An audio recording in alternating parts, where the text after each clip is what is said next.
जो centre of drone and robotics excellence के रूप में कार्य करेगी। स्कूल के चेयरमैन साहिल महाजन ने कहा कि इस लैब के माध्यम से विद्यार्थियों को ड्रोन तकनीक, आर्टिफिशियल इंटेलिजेंस और रोबोटिक्स का व्यावहारिक ज्ञान प्रदान किया जाएगा। विद्यार्थी ड्रोन, रोबोट और विभिन्न तकनीकी प्रोटोटाइप स्वयं तैयार करके सीख सकेंगे। एस्ट्रा ड्रोन्स के अनिर्बान सरकार, सिद्धार्थ कुशवाहा और सार्थक गैरा ने इस साझेदारी को युवाओं के लिए तकनीकी कौशल और नवाचार के नए अवसर पैदा करने वाली महत्वपूर्ण पहल बताया।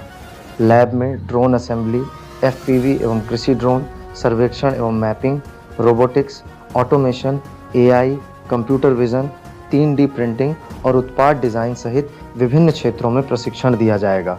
विद्यार्थियों को शोध परियोजनाओं, इंटर्नशिप, पेटेंट और स्टार्टअप विकास के लिए विशेषज्ञों की मार्गदर्शन भी उपलब्ध कराई जाएगी।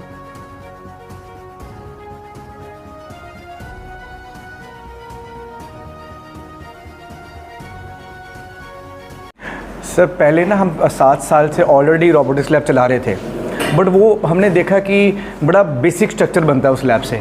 तो समहाउ पिछले 1-1.5 महीने से मैं पूरे इंडिया की सारी कंपनी सर्च कर रहा था कि ऐसी कंपनी जो रिसर्च करती है और लॉन्ग टर्म में बच्चों का फ़ायदा होना चाहिए। तो समहाउ इनसे मिले हम, फिर मैं IIT रोपड़ गया, इनका मैंने R&D सेंटर देखा, वहाँ पे मिले and I found them very innovative and very enthusiastic.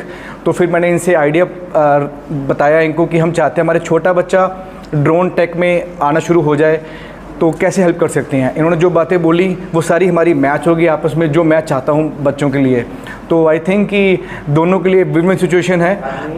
इनको हमारे बच्चे मिलेंगे, अच्छे अच्छे यंग माइंड्स, बहुत दिमाग है बच्चों में आजकल, तो that minds will get the proper direction इनके थ्रू, और बच्चों को इनका साथ मिलेगा, अच्छे गुरु मिलेंगे सिखाने के लिए।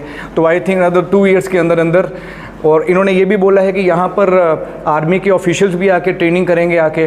तो आई थिंक दिस एरिया हम चाहते हैं कि ड्रोन का हब बने, तो उसके लिए एक पहला छोटा सा कदम है एक, ताकि यहाँ पे ड्रोन इंडस्ट्री आए, ड्रोन हब बने और फ्यूचर इज़ ब्राइट।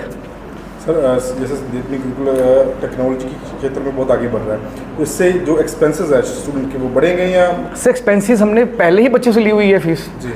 हम 200 रुपये चार्ज करते हैं रोबोटिक्स का ऑलरेडी। मैं उनको हमको वही बात करते हैं, मैं 200 रुपये और देता है बच्चा, 200, 300, 400 हम डाल देंगे, तो 500, 600, 700 पर मंथ में I think we can give good innovation. अच्छी इनोवेशन बच्चों को मिल जाती है। 700, 800 में साल का हो गया, 8-9 हज़ार हो गया साल का, तो 8-9 हज़ार एक बच्चे का, तो सारे बच्चों को लैब कर लो तो लाखों रुपये बन जाते हैं, और लाखों रुपये में अच्छा R&D पॉसिबल है। तो इन्होंने बोला कि हम भी वही सोच रखते हैं ताकि बच्चों को बेस्ट मिले।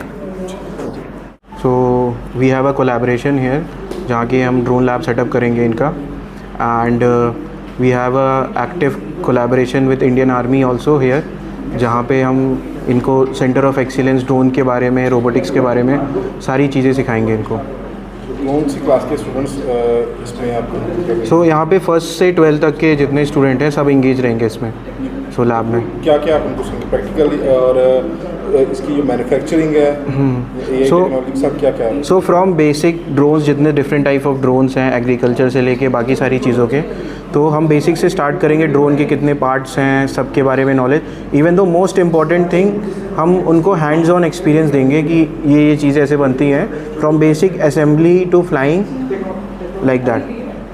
और फ्यूचर क्या है इसमें स्टूडेंट के फ्यूचर हैं, like lot of drone engineer requirement is there, even though army से लेके बहुत सारे एग्रीकल्चर सेक्टर और माइनिंग में भी, और आजकल तो रेलवे ट्रैक्स में भी वो करने के लिए survey drones are required. So there is a lot of opportunity because this is the drone era, और जो भी वॉर्स आगे होने वाली हैं वो ड्रोन पे ही होने वाली हैं। So this the huge opportunity for student to work with this. तो आप क्या मोटिव क्या रहने वाला होगा बच्चों का? सर मोटिव ये है कि हम क्लास 1st से लेके बच्चों को ड्रोन के बारे में नॉलेज दें, कि जब वो 10th तक आए बच्चे, तो उनको जो टेक है वो सब चीज़ के बारे में उनको क्लियरली नॉलेज हो।